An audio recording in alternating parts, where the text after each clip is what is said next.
Hey, welcome back. This might seem like a deja vu kind of video because some of you have already seen that I put the landing gear arm on already. So during that, and I found some stuff that I'd already known, but some people had talked about, and I realized that this little mod here was something that we could easily do. So I got into it, tore it back off, and this will be how I did it without buying all the pieces.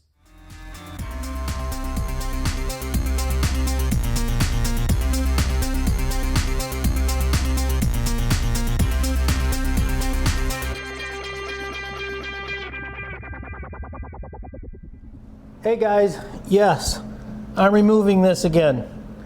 As you saw in the last video, or the last couple videos, we reinforced this with foam and we installed this and got the center to work just fine for self-centering itself with the little preload. But I found out a little late, that's why I'm taking it back apart, that there was a white bearing down here on the bottom that had a reinforcement build on it. And I'm gonna film, well, the first thing I'm gonna do is clean a lot of that silicone grease off. And so I had this bolted on originally with nylon lock nuts, and I decided to go all steel. You know, it does get warm in here, and I thought, why not? I'm here, I'm gonna change out and reinforce this front end. Might as well get the steel lock nuts in. So they came in, we're gonna put them in. To buy some stuff. I bought my stock 16th inch aluminum for some other stuff over there, that blue thing, and I bought a bunch of bolts in various sizes depending on the thickness for going through that puck there. What else did I end up buying? No, that was just about it. That's all I had to purchase. Yeah, because I had these bolts and I didn't have to purchase the, you know, I made it out of, like I said, out of the aluminum, and these bolts of course had to be a little bit longer because of the aluminum they had to go through. I don't know if this is, in some people's mind, of course, it's completely unnecessary, and the planes perform perfectly fine.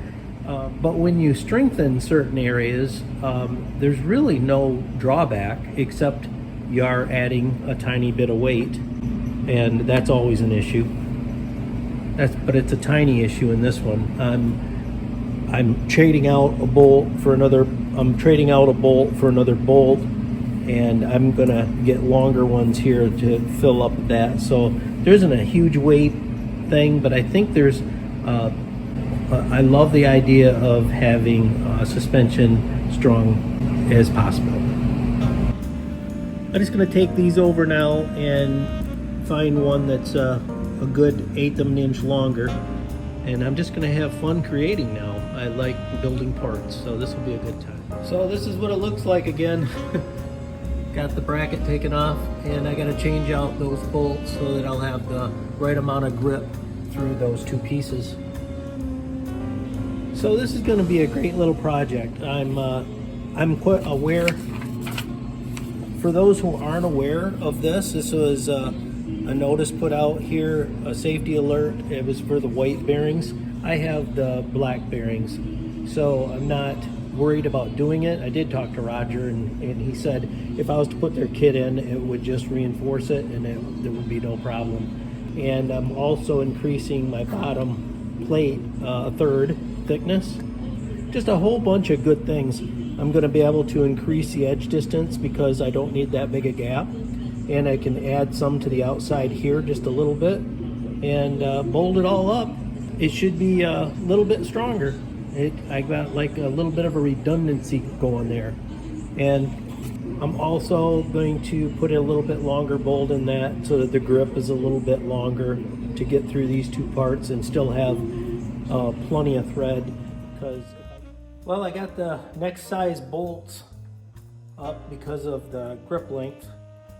If I go through that extra layer there, it's barely going to make it through with a washer on there, and I want it fully engaged, that top piece. So the next step up made it go through quite a bit, about a good 1/16 of an inch, and I test fitted this to make sure that it was the right depth, and of course the tension on turning it in increased a lot when the grip started to enter. So I just took a reamer and put that in about a little over 1/16 of an inch. And now you have to go down through that spot and find the threads, and then it threads right in and all the way up. So it's engaging this quite a bit further now. I like that. On to the next step. Well, I didn't show it, but I didn't have one of these with the hole through the head for wire tying it, and I decided I would try drilling it, and it worked out really good. I had to bevel the edge a little because I seen on these they're beveled, so the wire, when it comes out sideways, it doesn't hurt anything. All right, step 2, I guess, of 20 done.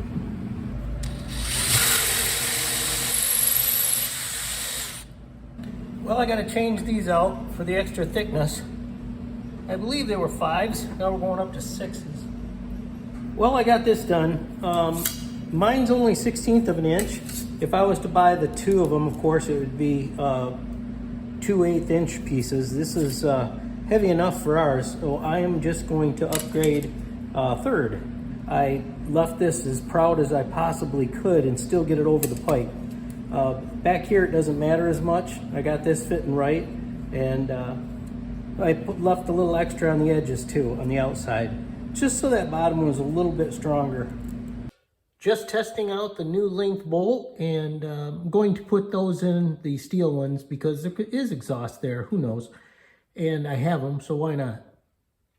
And I'm happy with the distance. When I shoved it up, I could just barely see the grip through, and I'll washer it up and see how it tightens up.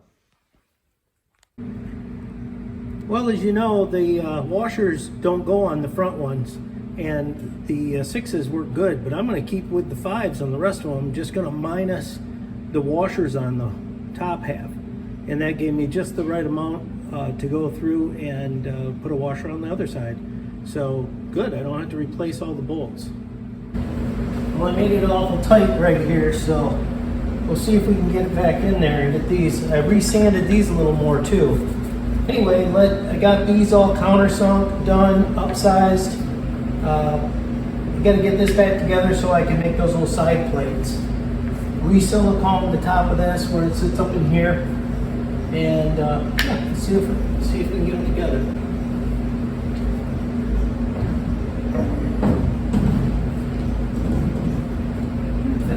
After I clean that up.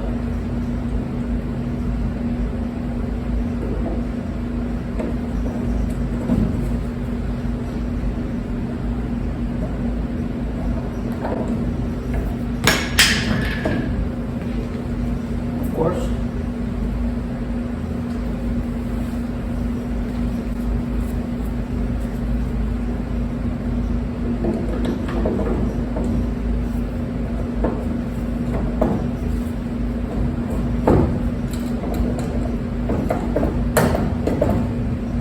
I still haven't really fit these yet to see exactly how many washers I need. I think the maximum amount of washers you can have is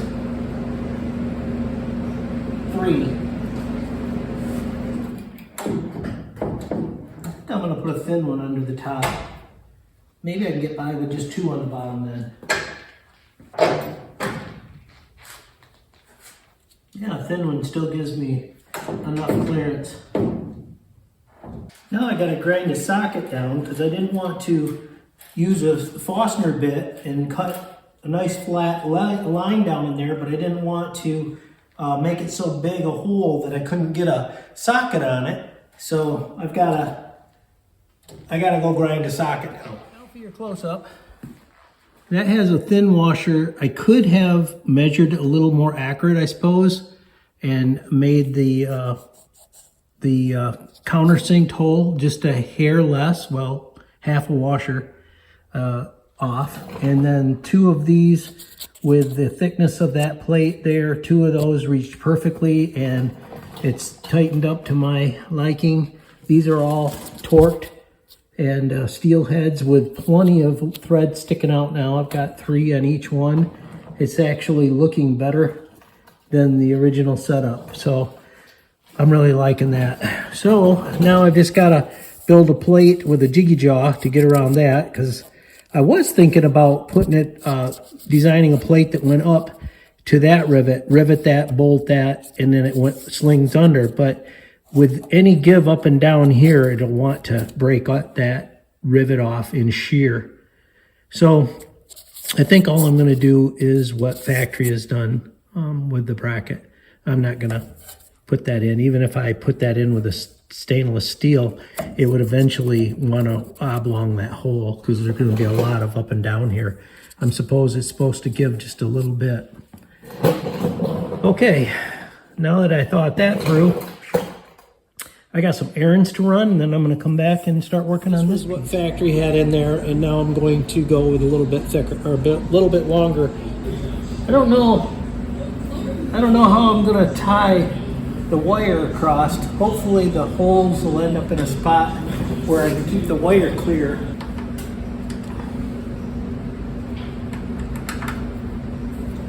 Felt like it engaged. Now to finish that thought, I hope I can get these to have the wire clear the back of this.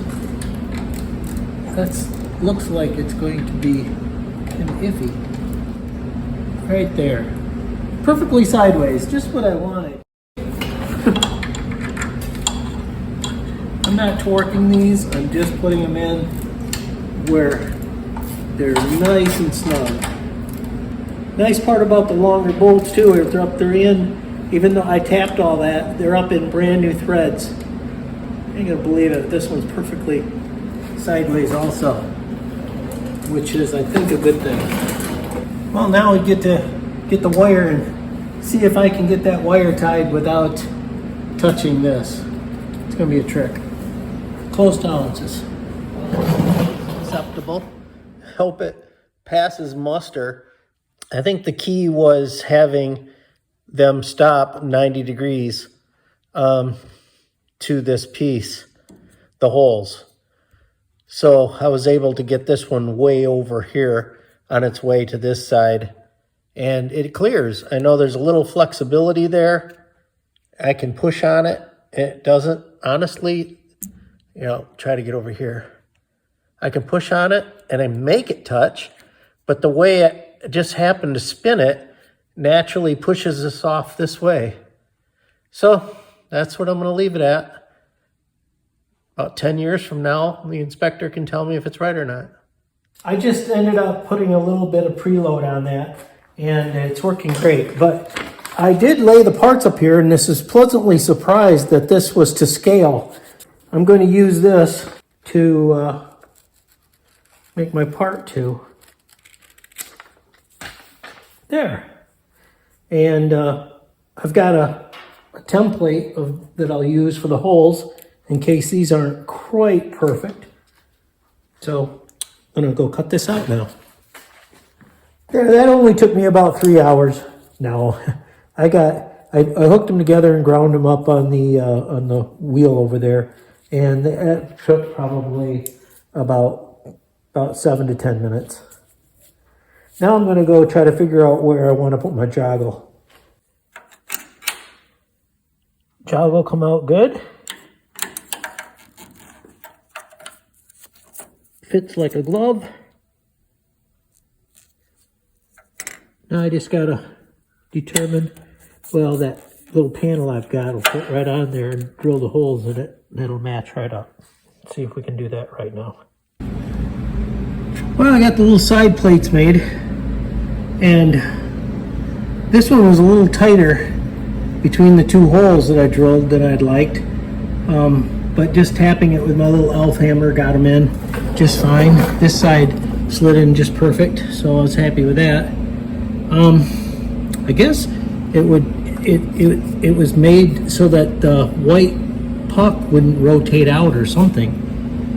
Anyway, they have those reinforcements now. You can buy them. I just made them, and you could do this with the double thickness, but I just went with the 16th, of course.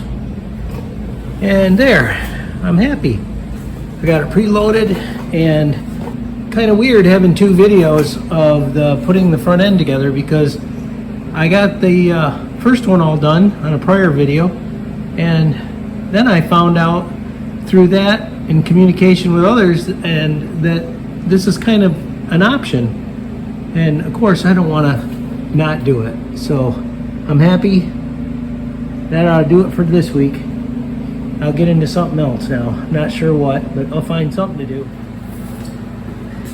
Well, I'm done getting silicone all over my hands. I'm glad to have this one out of the way and all those little improvements made. I really love it. And if you like this kind of stuff, sign up for the channel. And it doesn't cost you a thing. And hit the notifications. And we're going to call this one quits. Thanks for coming along, and we'll see you in the next one.